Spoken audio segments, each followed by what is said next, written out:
Friends, welcome to Jenny cooks. Friends, இன்றைக்கி mutton சுக்கா வறுவல் ரொம்ப சூப்பரான முறையில் எப்படி செய்யுதுன்னு வாங்க பார்க்கலாம். இது வந்து நான் போன்லெஸ் மட்டன் வச்சு நான் செஞ்சுருக்கிறேன். உங்களுக்கு வேணும்னா நீங்கள் எலும்போடு கூட நீங்கள் எடுத்துக்கலாம். இந்த மட்டன் சுக்கா வறுவலில் அதிக மசாலா நான் சேர்க்க கிடையாது. ஆனால் ரொம்ப சிம்பிளாக எல்லாருமே செய்யக்கூடிய அளவுக்கு ரொம்ப ஈஸியான முறையில் சொல்லியிருக்கேன். வாங்க வீடியோக்குள்ளே போகலாம். இன்றைக்கி நான் 1 கிலோ போன்லெஸ் மட்டன் எடுத்துகிட்டு அது கூட ஒரு 150 ml தண்ணி சேர்த்துட்டு மஞ்சத்தூள் உப்பு போட்டு வேக வச்சுருக்கிறேன். இது கொஞ்சம் சூப் எடுக்கிறதுக்காக எக்ஸ்ட்ராவாக நான் கொஞ்சம் கருவேப்பிலை மல்லித்தூளெல்லாம் போட்டு வேக வச்சுருக்கிறேன். தேவைப்பட்டால் நீங்களும் சேர்த்து வேக வச்சுக்கோங்க. கரெக்டாக 2 விசில் மட்டும் விடுங்க, இல்லாட்டி குழஞ்சி போயிடும். இப்போ தண்ணி தனியாக இருத்து வச்சிடலாம், மட்டன் தனியாக வச்சுக்கலாம். இப்போ ஒரு பாத்திரம் அடுப்பில் வச்சுட்டு அதில் ஒரு 50லேருந்து 75 ml வரைக்கும் ஆயில் சேர்த்துக்கோங்க. ஆயில் சூடானோடனே 2 துண்டு பட்டையை உடச்சி இது கூட சேர்த்துக்கோங்க. 2 ஏலக்காய் சேர்த்துக்கோங்க. ஒரு 4 கிராம்பு போட்டுக்கோங்க. இதெல்லாம் பொரிஞ்சோடனே 2 கொத்து கருவேப்பிலை போட்டுக்கோங்க. கருவேப்பிலை நல்லா ஃப்ரெஷ்ஷான கருவேப்பிலையாக போட்டுக்கோங்க, அதோட மனம் ரொம்ப நல்லாயிருக்கும். இதெல்லாம் பொரிஞ்சோடனே 2 பெரிய வெங்காயம் நல்லா மெல்லிஸாக கட் பண்ணிவிட்டு இது கூட சேர்த்துக்கலாம். வெங்காயம் வந்து நல்லா கோல்டன் ப்ரௌன் வர வரைக்கும் வதங்கணும். அப்போ தான் இந்த சுக்கா வறுவலில் லைட்டாக இனிப்பு சுவை வரும். பாருங்கள், இந்த அளவுக்கு வதக்கிக்கணும். இப்போ இது கூட கரெக்டாக 2 தக்காளி மட்டும் நான் சேர்த்துருக்கேங்க. இது ரொம்ப பெரிய சைஸ் தக்காளி.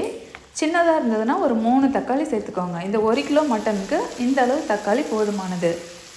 இந்த தக்காளி வந்து நல்லா கூழ் பதமாக வதக்கணுங்க. பாருங்கள், இந்த அளவுக்கு வதக்கியாச்சு. இது கூட 2 டீஸ்பூன் அளவுக்கு இஞ்சி பூண்டு விழுது சேர்த்துக்கோங்க.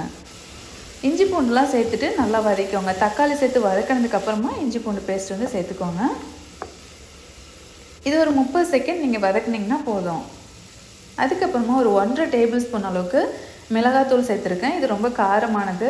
உங்களுக்கு காரம் கம்மியானதாக இருந்ததுன்னா உங்களுக்கு தேவைக்கு ஏற்ற மாதிரி மிளகாத்தூள் நீங்கள் சேர்த்துக்கோங்க. நான் இன்றைக்கி 1 கிலோ மட்டன் வச்சு செய்கிறேன். நீங்கள் கம்மியாக செய்கிறதுனா இந்த மற்ற பொருள் எல்லாமே நீங்கள் பாதியாக குறைச்சிக்கோங்க. இப்போ மிளகாத்தூள் வந்து சேர்த்துட்டு ஒரு 30 செகண்ட் நம்ம நல்லா வதக்கிக்கலாம். இப்போ நம்ம வேக வச்ச மட்டன் தண்ணி வந்து இது கூட நம்ம சேர்த்துக்கலாம். நான் கொஞ்சமாக தம்பிக்காக கொஞ்சம் எடுத்துக்கிட்டு மீதியெல்லாம் இது கூட நான் சேர்க்க போகிறேன்.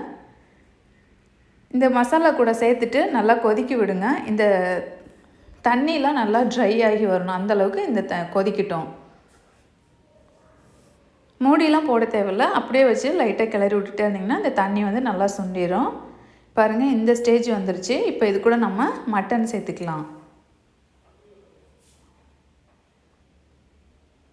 இதே மாதிரி மட்டன் சுக்கா செஞ்சு பாருங்கள், உங்கள் எல்லாருக்குமே ரொம்ப பிடிக்கும். ஈஸியான முறையிலையும் இருக்கும். இப்போ மட்டன் சேர்த்ததுக்கப்புறமா மெதுவாக நல்லா கிளறி விட்டுக்கோங்க. இதுக்கு தேவையான அளவு உப்பு சேர்த்துக்கலாங்க. உப்பு சேர்த்துட்டு நல்லா கிளறி விட்டுக்கோங்க. இப்போ இது நல்லா கிளறியாச்சு. இப்போ ஒரு மூடி போட்டுடலாம். மூடி போட்டுட்டு கரெக்டாக ஒரு 5 நிமிஷம் மட்டும் நீங்கள் குக் பண்ணிக்கோங்க. ஏற்கனவே நம்ம மட்டன் வேக வச்சிட்டோம். 5 நிமிஷத்துக்கு அப்புறமா இருக்கிற மீதி தண்ணியெலாம் நல்லா ட்ரை ஆகி சுண்டி வந்துருச்சு. இப்போ இது நல்லா கிளறி விட்டுக்கலாம்.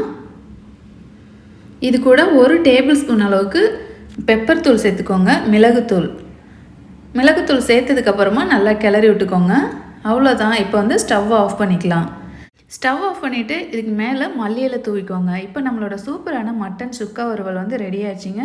கண்டிப்பாக இது ரொம்ப நல்லாயிருக்கும். ட்ரை பண்ணி பார்த்துட்டு எப்படி இருக்குன்னு கீழே கமெண்ட் பண்ணுங்கள். இந்த வீடியோ உங்களுக்கு பிடிச்சிருந்தா லைக் பண்ணுங்கள். ஃப்ரெண்ட்ஸ், நீங்கள் நம்ம சேனலை ஃபஸ்ட் டைம் பார்க்குறவங்களா இருந்தால் நம்ம சேனலை சப்ஸ்கிரைப் பண்ணிவிட்டு பக்கத்தில் இருக்கிற பெல் ஐக்கானையும் கிளிக் பண்ணிவிட்டு ஆல்ன்ற ஆப்ஷனை மறக்காமல் கிளிக் பண்ணிக்கோங்க. தேங்க்யூ.